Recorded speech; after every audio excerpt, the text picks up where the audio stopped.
The battlefield outside the fortress of Lanka bore the scars of a devastating war.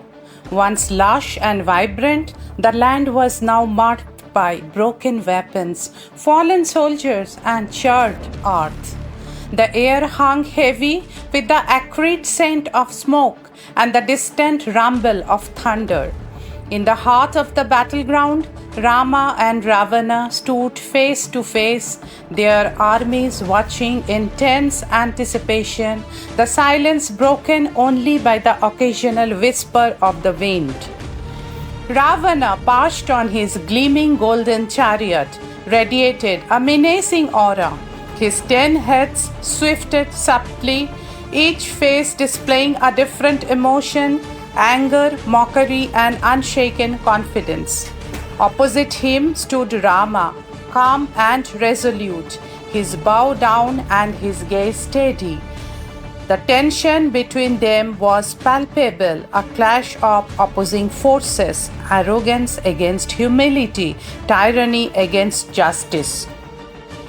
Without warning, Ravana unleashed a flurry of enchanted weapons, their fiery glow tearing through the air towards Rama. In response, Rama countered with divine arrows that shone with an ethereal golden light.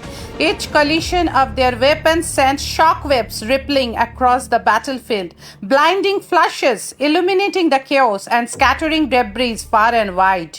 The ground quaked beneath their feet as the duel intensified, each strike a testament to their immense power.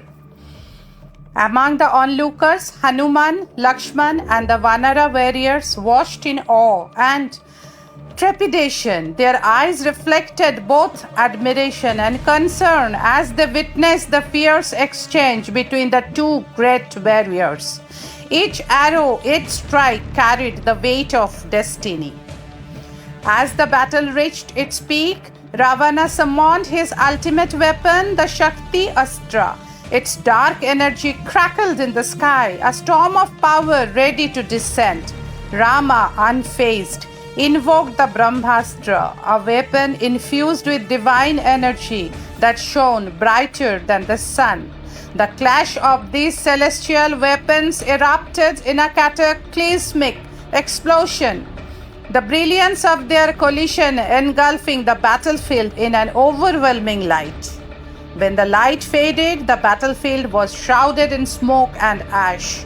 The once chaotic war zone had fallen silent, save for the faint flicker of scattered fires and the mournful sighs of the wind.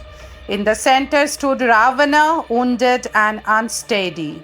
His towering form had lost its former glory, his 10 heads drooping, some lifeless, others weakly shifting. Yet he stood defiantly, unwilling to yield. Rama approached slowly, his bow still in hand. His steps were deliberate, his posture reflecting not triumph but a somber determination. Ravana, in a final act of desperation, unleashed a barrage of dark energy.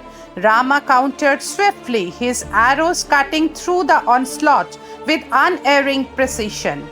As Ravana faltered, his attacks growing weaker, the inevitability of his defeat loomed. Rama raised the Brahmastra once more, its divine radiance lighting the battlefield. With unwavering resolve, he drew his bow and released the arrow. The weapon streaked across the field, its brilliance cutting through the smoky air and pierced Ravana's chest. Time seemed to slow as the demon king fell to his knees, his golden armor and crown scattering to the ground. The long shadow of his fallen form stretched across the battlefield. Cheers erupted from the Vanara army, their voices a chorus of victory. Yet Rama, ever mindful of the gravity of the moment, bowed his head in silent reflection, honoring the solemnity of the battle's end. Far away in the tranquil Ashok Vatika, the golden midday sun bathed the garden in its warmth. The once sorrowful garden now seemed alive, the Ashoka tree swaying gently and birds singing softly, as if heralding the arrival of hope. Beneath a large Ashoka tree, Sita stood with quiet anticipation, her gaze fixed on the horizon. Soon, Rama entered the garden, accompanied by Lakshman and Hanuman. His steps were measured, his expression calm yet heavy with the weight of their journey.